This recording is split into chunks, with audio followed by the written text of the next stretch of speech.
Hi, everybody. Thanks so much for joining us today.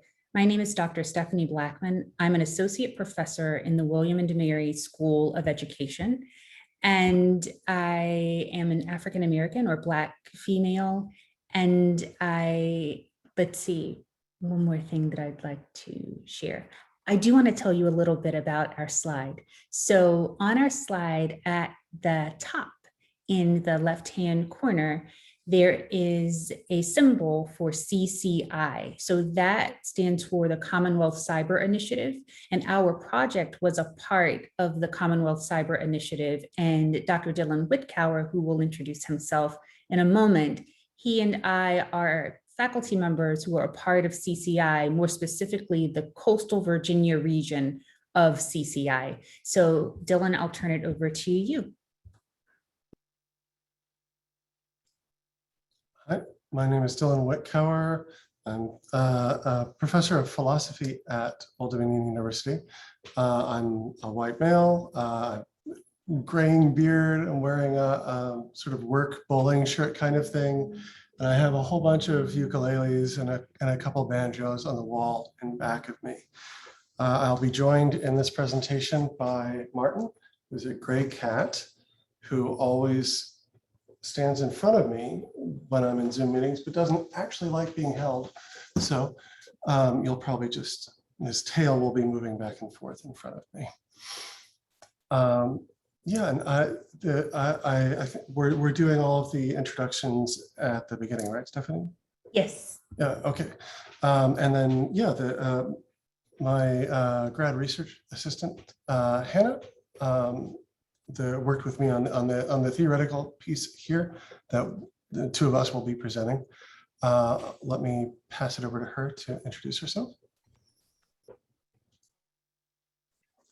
Hi, I'm Hannah. I'm a graduate student at Virginia Tech in Science and Technology Studies, and I am a white woman with brown hair, and I have some paper stars on the wall behind me, and I use she, her pronouns.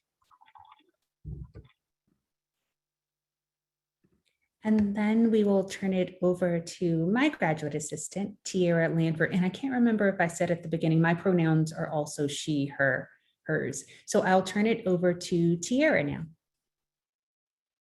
Hi, everyone. My name is Tiara Landford. I am a graduate assistant at William and Mary and a current Master of Public Health student at George Washington University. And I am a Black woman with curly hair and glasses, and I use she, her pronouns.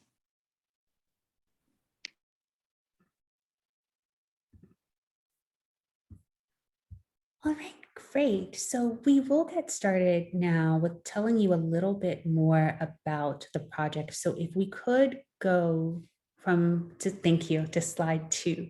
So our full research team, in addition to Dylan, Hannah, Tiara, and me, we also have a broader research team that includes professors from computer science and computer engineering, as well as graduate and undergraduate students who are from those areas as well. So we just wanted to give you an idea of the interdisciplinarity of the team and all of the different components that went into the data that we're going to share with you today. Third slide, please. So I want to tell you as well a little bit more about our project. So what we will be talking about today is research that we did on trust and internet connected devices in the disability community. For the second phase of that project, we actually partnered with April, which is why we were so excited to get an opportunity to come and share out with you today some of the findings we have from that research. In addition to that, we want this to be an open conversation, which is why we refer to it as a community conversation. We really want to hear from you as well and get your feedback. So as we were doing the project, again, we wanted to focus on trust and privacy with internet connected device use in the disability community. And I think it's really important to state that going into the project, we fully understood that the disability community is just as diverse as any other community, and that feedback from a few people does not speak to the experiences of all people. I also think it's important to note that we went into this with wanting to explore from a perspective that we didn't think was very well represented related to technology and development of technology. So our focus then was very much on community practices that foster justice and inclusion. And we also wanted to do an in-depth exploration of this topic across 3 areas. The first area is the empirical area, the second being the philosophical area, and then the third being the technical area. So the 2 areas that we will focus on today will be the empirical area and the philosophical area. But again, our approach here was to learn and then to share, not to box people into these very limiting definitions of who they are and their experiences, and also to be mindful of the intersectionality of these various experiences too. Next slide, please. So our sources of data for this project included several areas. The first was data from surveys. So the first entry point that participants in our study had were those surveys where we learned more about their general experiences with technology, as well as some of the devices that they were using. After that, we conducted 3 focus groups where we got to hear from participants in groups about their experiences with trust and privacy and internet connected devices. So we were talking about everything from a MacBook to an iPhone or a Samsung phone or an Alexa device. So any number of internet connected devices. So we talked about those in the 3 focus groups. And then we had over 200 journal entries also from participants where they would journal about their experiences with these various technologies. So some people would journal for a week, some people would journal for several weeks. So just to give you a sense, when we start to talk, particularly in the empirical section, and then also in the philosophical section, in the empirical section, we're looking at the data from the surveys, the focus groups, and also the journal entries. And then in the philosophical component, that comes from the journal entries and then other work that Dylan and Hannah were doing. And so with that, we'll turn it over to Dylan and Hannah to talk about the philosophical part. Next slide, please. Right, so in the theory stream or the philosophical area of this project, Stephanie and I did, well, she did the interviews. I hung around during the interviews and asked a couple of questions with disability services providers, and Hannah and I did a lit review to look at how trust is being talked about in different fields in human-computer interaction and engineering. And then we started doing a typology of trust relationships, in particular in a disability context, and we'll share some of that work. And we've been writing that up, and we've been presenting it at a few conferences, and we've got another one next week with IEEE, which is a major engineering conference. And I'll mention more about that in a minute, but can you move on to slide 6? So there's more information in the slides. I'm not going to go through everything, but it's there and it'll be in the video if anybody wants to go back to it.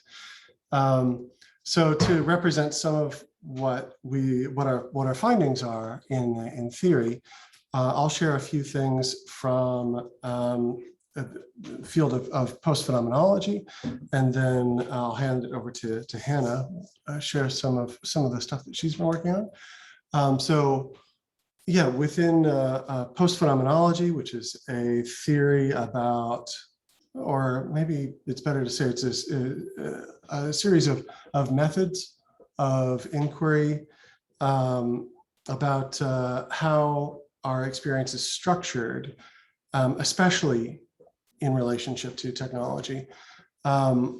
We wanted to look at how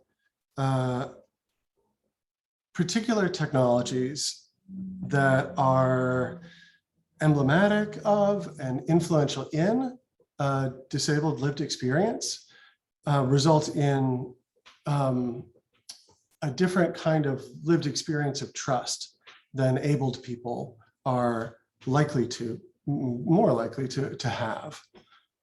So two of those, for example, is with embodiment relationships.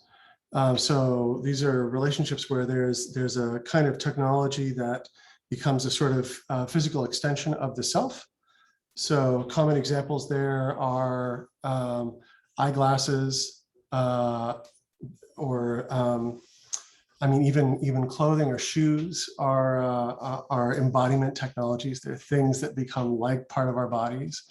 And within disability lived experience, some prominent examples there are things like wheelchairs or braces, or other sorts of supports, or certain hearing aids. And there, the sort of the dominant model for trust is reliability, where trust means being able to depend on something. Trust means, as opposed to many other things that we use the word to trust to mean in different kinds of contexts. Like in a hermeneutic context, where hermeneutic here means in a way that we read and interpret things. So we have all sorts of technologies that are ways of representing and reading the world. Even something like just printed words is that's a hermeneutic technology. Another common example is a thermometer, which is a way of measuring and reading a world. So here, emblematic technologies within disabled lived experience include things like pulse oximeters, or blood pressure cuffs, or like this in the IoT context, things like Fitbits, and these ways that we can read our own bodies, as well as things like that are more directly language like Braille or closed captioning. And so there, it seemed to us, this trust in these kinds of technologies was trust as veracity, as being true to what it represents. So we wanted to look at that because that gives us an idea of the kind of mental models that disabled users are more likely to have because of the distinctive elements of disabled lived experience. So we can move here to slide 7, and I'll hand it over to Hannah.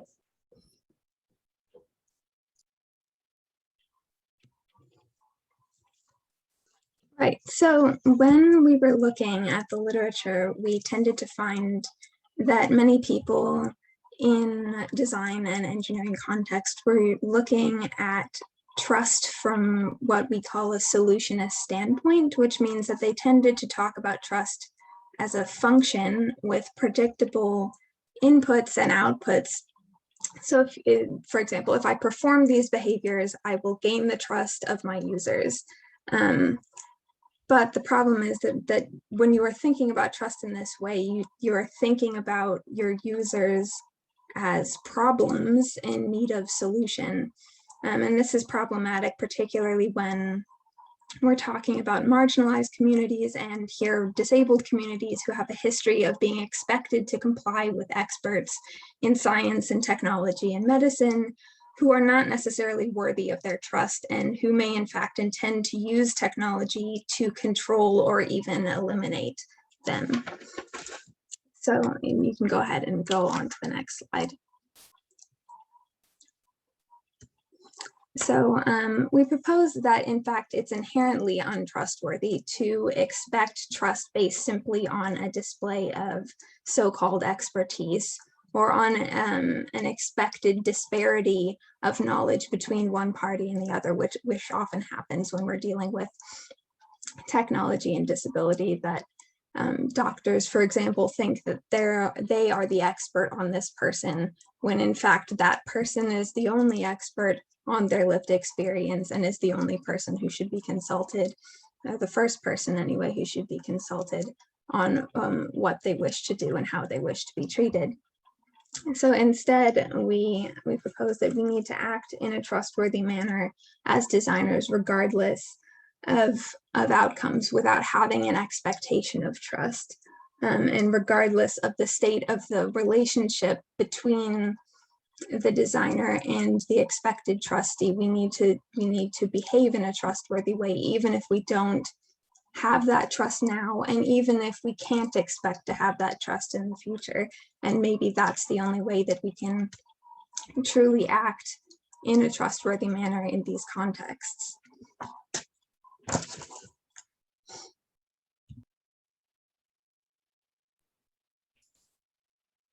I think we're ready for slide 9. Okay, and this is Dylan Whitcower again. We're finishing writing this up. We're going to be presenting it next week.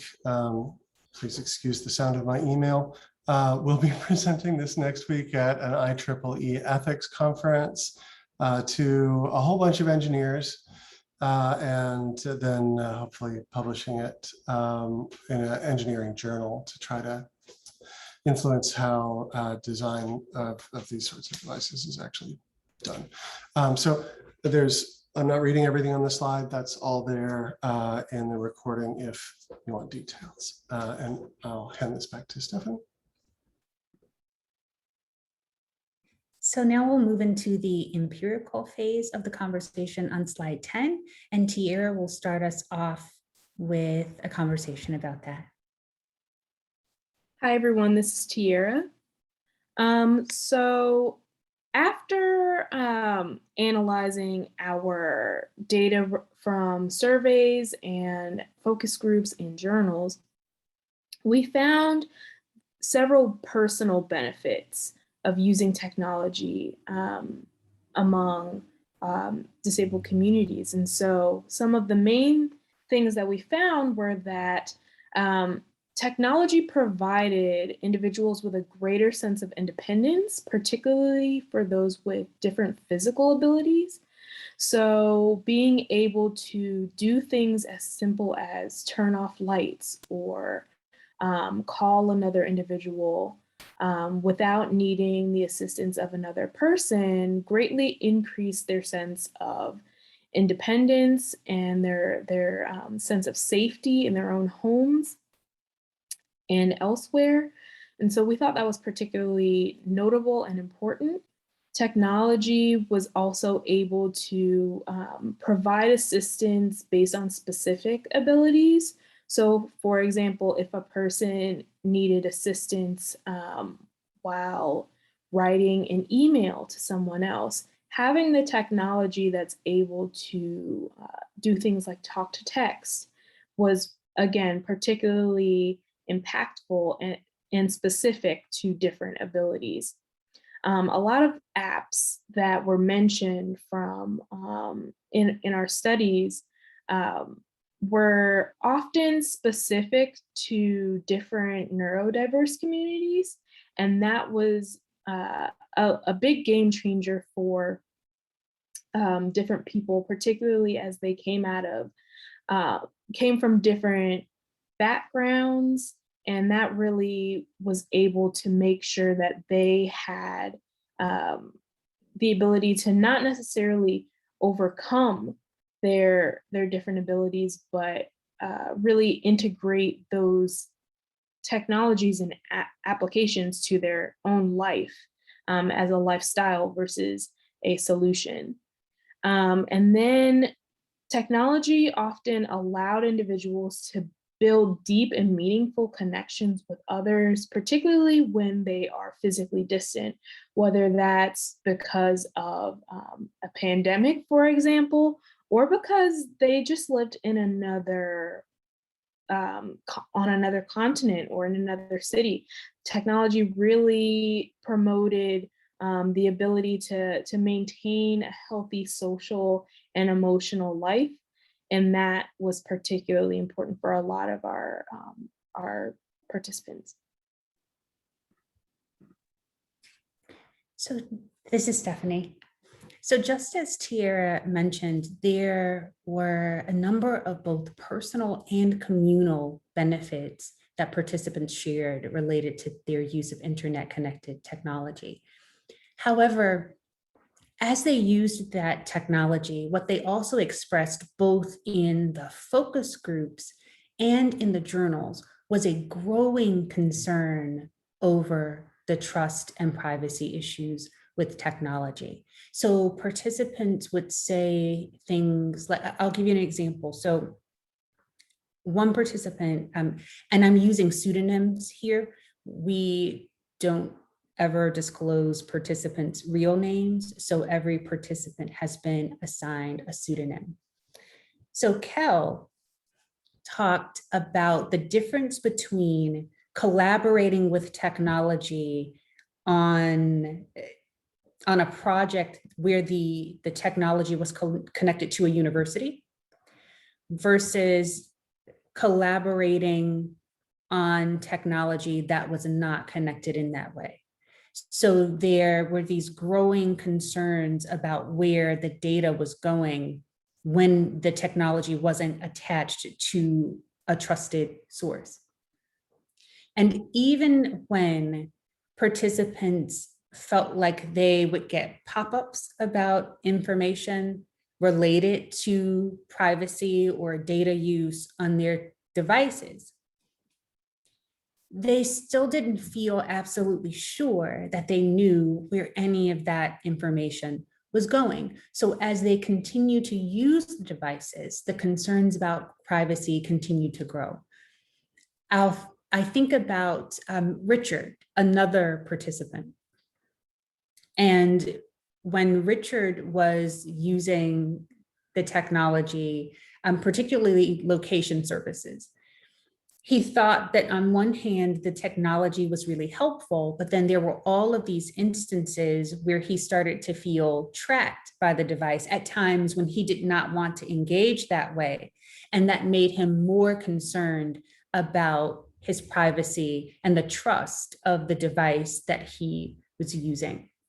So several examples like that, where even though participants see the benefit and can experience the benefit of the technology, that as they continued with certain devices, certain technologies, that their concerns over trust and privacy continued to grow. So the question for us then, particularly in this setting, is what are some things that we can do about that? So now that we know this information, now that we have some of this information, what can we do in order to address both these really beneficial aspects of technology, but also some of these more concerning aspects of technology? So if we could go to slide 11, please. So a few action items. I know from talking with Mary and Sierra that what happens with some of the independent living facilities is that there's a conversation when a technology is going to go on loan, for example, or when devices are being suggested, that some places are already doing this first point, which is to think about essentially a cost benefit analysis when suggesting internet connected devices. So not only understanding the need for the device, but also going that extra step of talking about what the device will mean for trust and privacy. What does using this device mean for my data? How much of that data has to be given up? How much of it is no longer private in a way that you think is going to be private? Also, the transparency of the terms and conditions for a particular device throughout the study. Multiple participants mentioned the importance of plain language with terms, conditions, and privacy policies. And Kel in particular talked about going on an app to play a game. And because the app also used third-party providers, there were 5 separate terms and conditions, the policies that they would have to read just to play the game. And so not only is there this concern about the transparency of those when they're not written in plain language, but also the concern about having so many of them. And this is an issue that a lot of people in general have talked about. When you look at the literature on technology, and when you look at the literature on technology and privacy specifically, numerous people have brought up the concern that terms, conditions, and privacy policies are not structured as if they want people to understand what their rights are. So this push for plain language with those shows up in the literature, and it showed up in our study as well. So some transparency around the terms, conditions, and policies for a device. So if these terms aren't clear, what do I lose by not using this device? Or what do I gain by using this device, even if the policies are not as transparent as someone would like? And then the third point under that cost benefit analysis is there a similar device that offers the same benefits with greater transparency? So I'll go back to that example with Kel again. There was a situation where they felt very comfortable using the technology and collaborating that was very different from this outside way of collaborating. And so thinking about the balance there, thinking about, okay, this is what I want to achieve with this particular device. Now, how do I either use this one or find another that offers me the same benefits with a little less cost on the privacy side, a little, where the cost is a bit less on the data side of things. And then the second point is a technology check-in to address concerns with continued device use. So have the interactions with the device changed since the first use of the device? Have those changes shifted the trust and privacy for the device? And then is the user okay with the shifts that have happened with trust and privacy? So this recommendation also comes out of the data that we collected.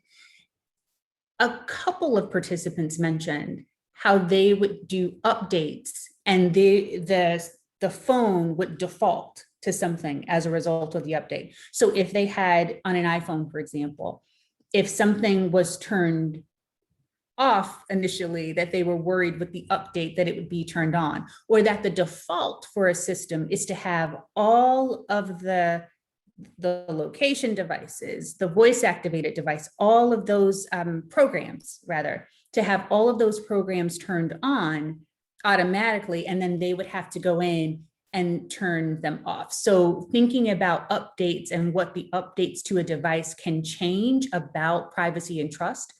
And it's possible that the user is going to say, oh, no, I'm absolutely fine with this, or I think this is really helpful. But having that check-in provides some consent related to that people at least have a say in how they continue to use the devices and if the devices work for them in a way that that's still beneficial. So these are just 2 action items and takeaways that if people are looking for ways to say, okay, well, I want to help people I work with learn more about trust and privacy with their devices, here are 2 things that can be really, really helpful for doing that. And one of them I know that some of the centers are already doing.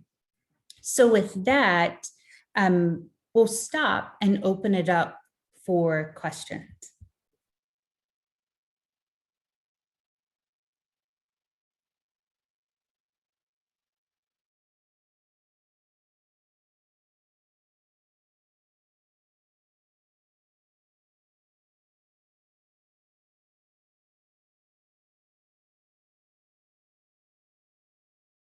Just a reminder that if you want to leave a question, you can do it in the Q&A part or you can raise your hand and we will recognize you and unmute you so that you can participate.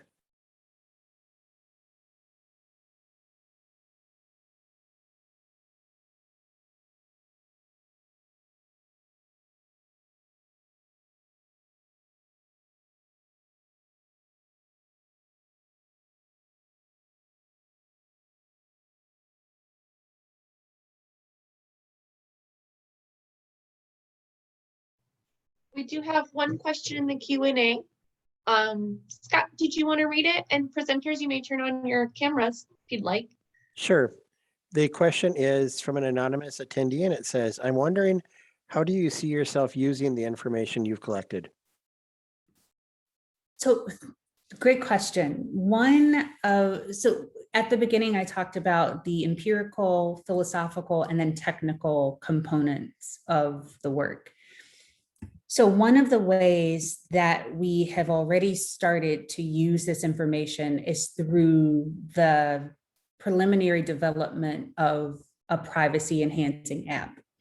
So a part of our project included this phase of data collection that we talked about, but then also developing an application that would help people to make more informed decisions about their privacy use. And long-term, that's work that we've been doing because it's a part of our research area. So when we're giving feedback or when we're working on various projects related to technology, the things that we have gleaned through this work often come up as a result of that, where we're saying, okay, well, if this is how we want to move forward, then here are some things that we need to consider. So the data is going directly back into the technological development process. And that was a component that was very important to all of us at the outset of the project,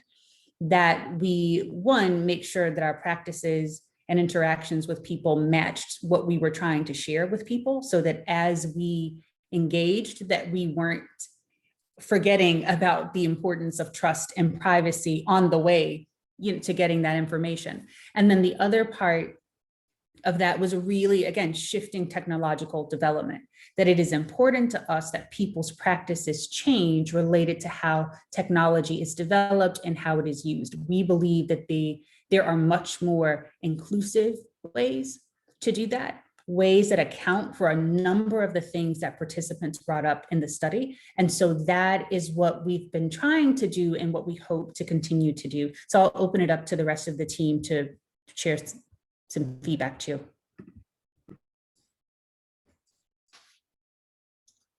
I can say something, excuse me, to the first question as well on use of information. And here it's maybe a different way of reading the question, which I hope is useful, where instead of thinking about information to mean like the data collected, but to think more broadly about information as just what we've learned.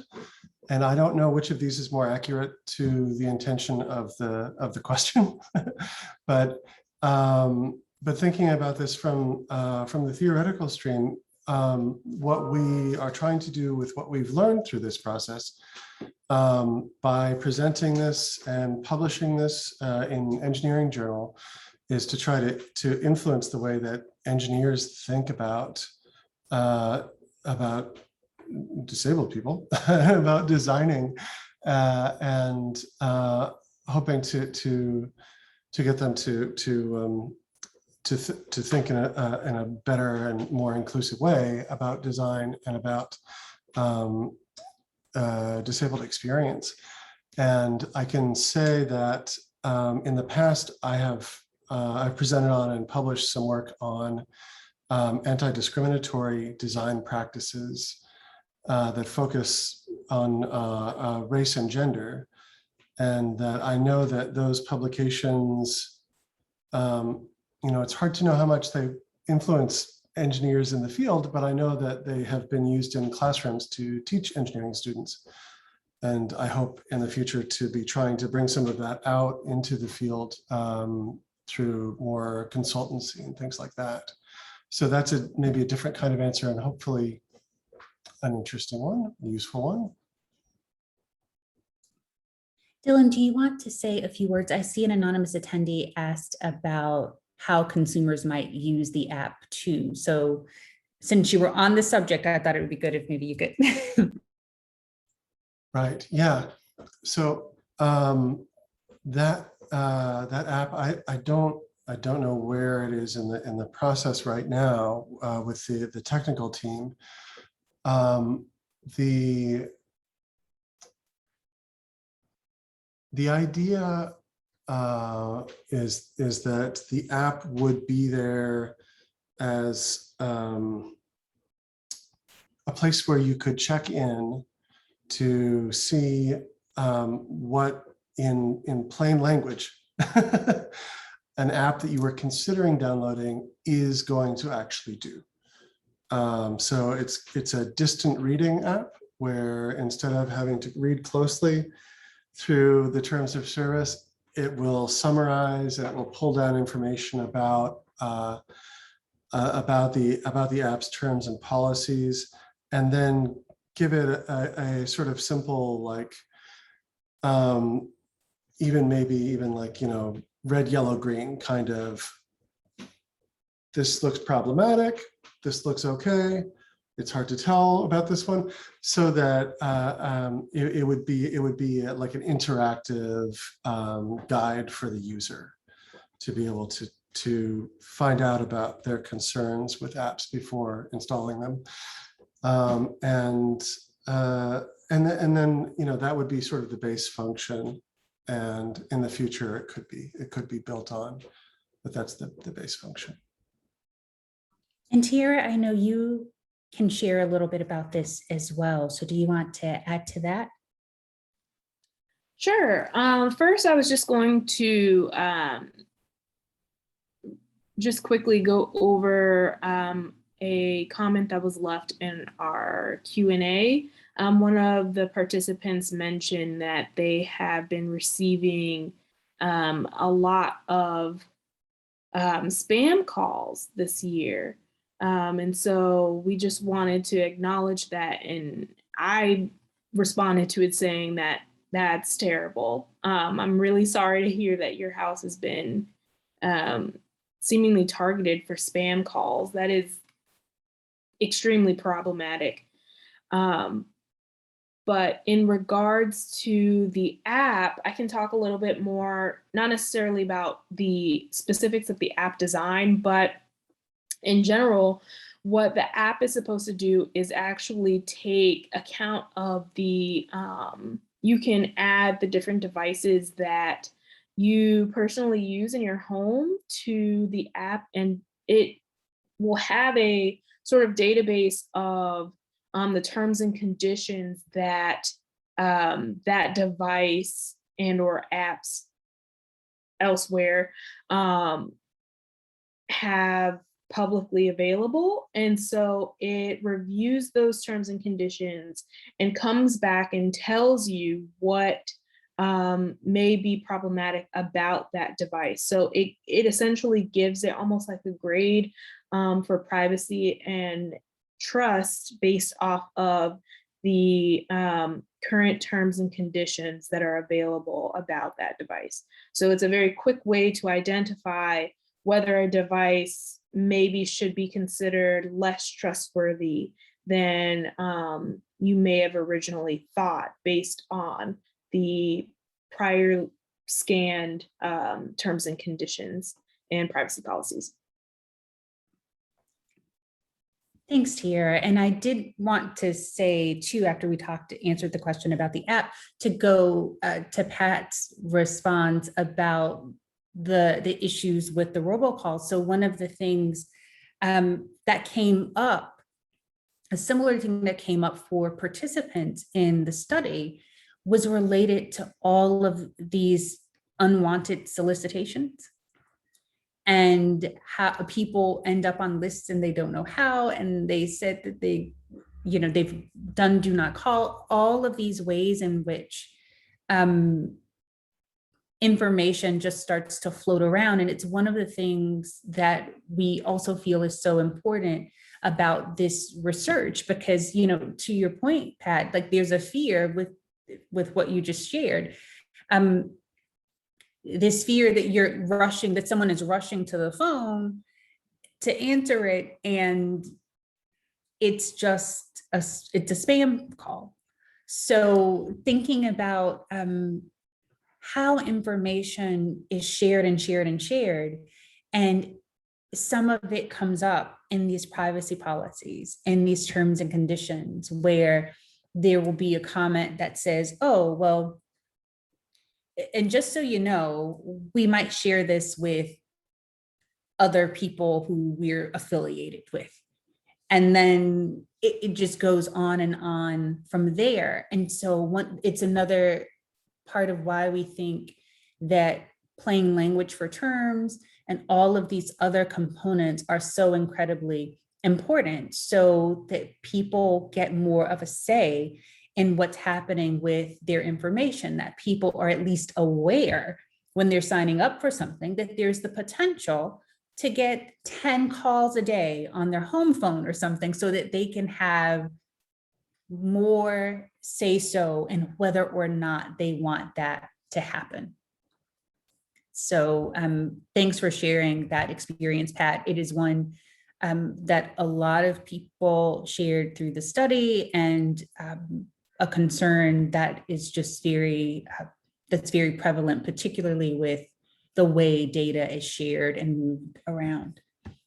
So our next question is about what we would say is the biggest thing we found out or that surprised us in the journals. So I have lots of things, because as Dylan mentioned, so in addition to being on those, the 20 market research interviews, I also did the focus groups, and then did the work with participants for the journals and everything else. So I will save my comments, and then other people can chime in, other members of the team.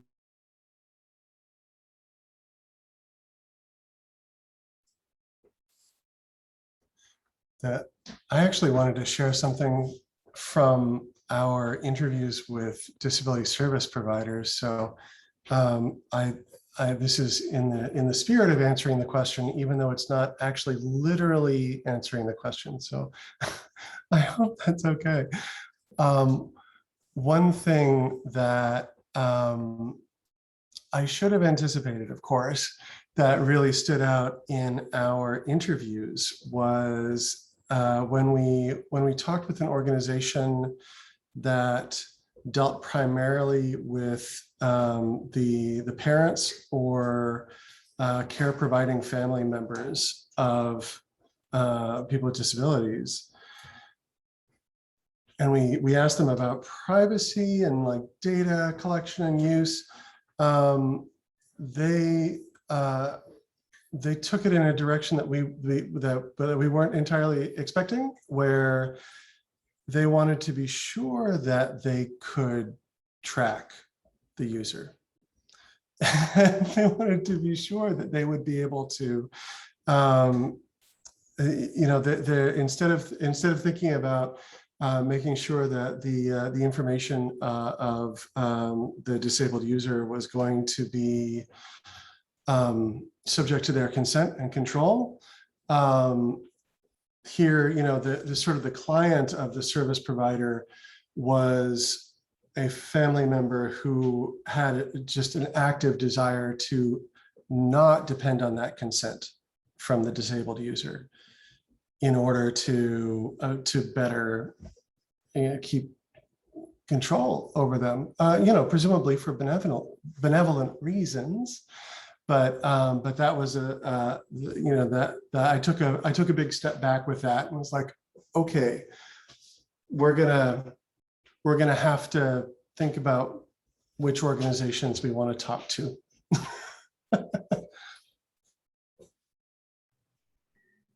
Thank you. There was also a question that slipped into the chat. It comes from Kathy Foley. Has there been any research on how people with disabilities feel about privacy when receiving services like counseling via virtual meetings?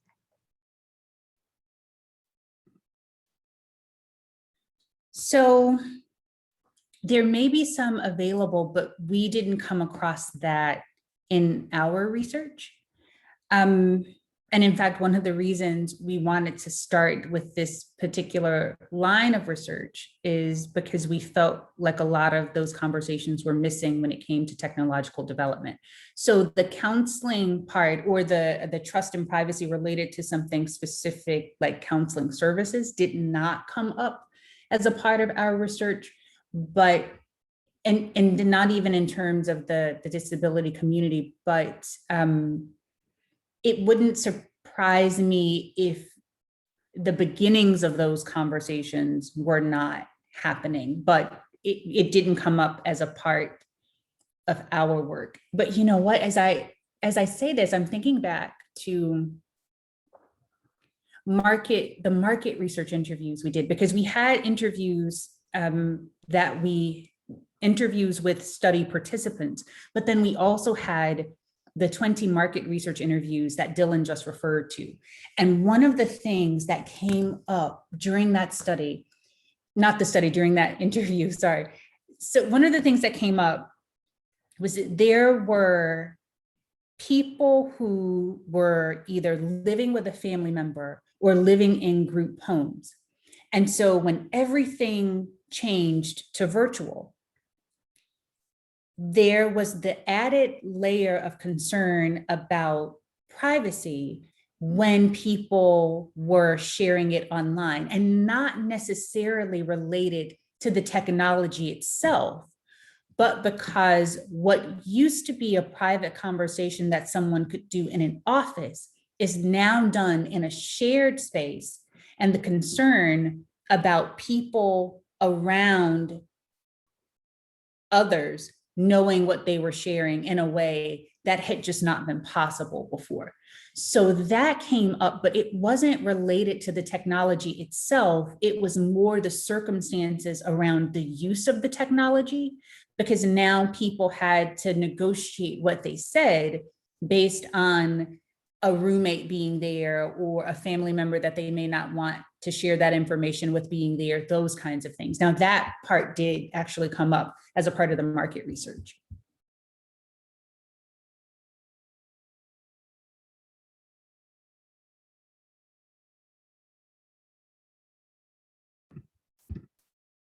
So Hannah and Tiara, did you all want to share any more about surprising findings from the study? Because I also see we have a question here about that I think is related to the app from Quinn about who decides what is problematic and what is not.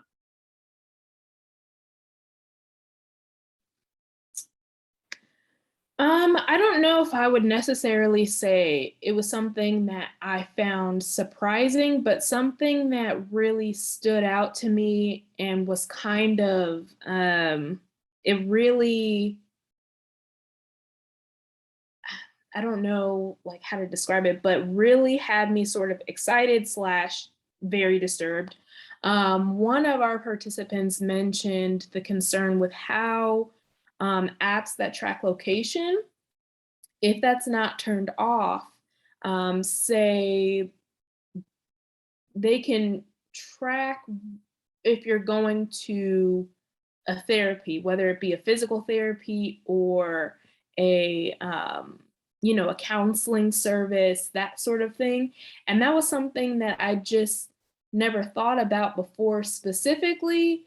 To me, whenever I thought about location tracking, I just thought it was just regular creepy. But then that added explanation of how that can really impact the safety of a person with a disability really was eye-opening, and it's something that I think about a lot.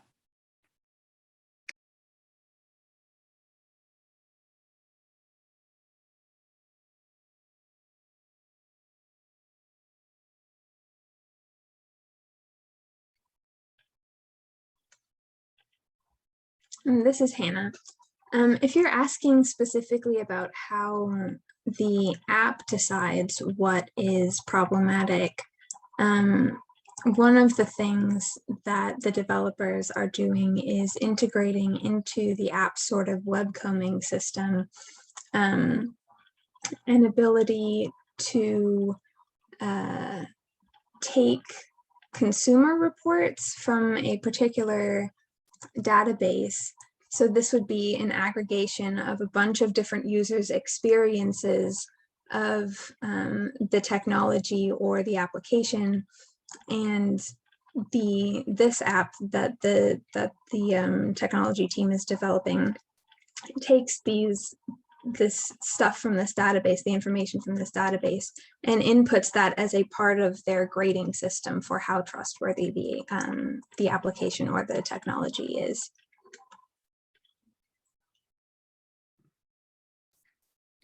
And to that point, I'll say that's how, so users are deciding what's problematic and what isn't.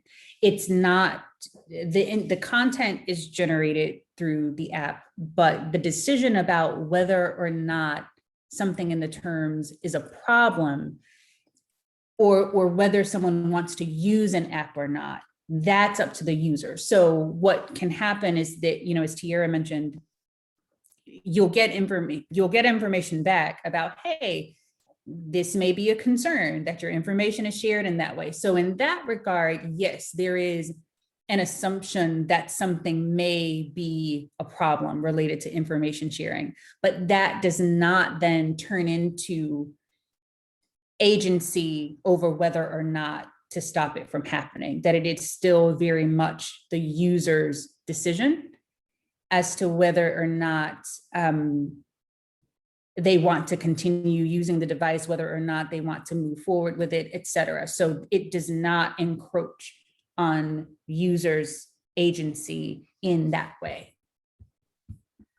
Okay, we're getting towards the end here, so maybe we'll have one last chance for a question if anybody has one. And just a reminder that if you have to fill out your survey and give feedback on how this was today. So if anybody has one more question, and if not, we'll just go ahead and wrap up, I think.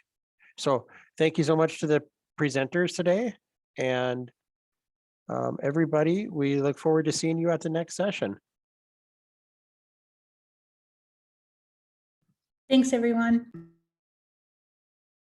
Thank you. Thanks.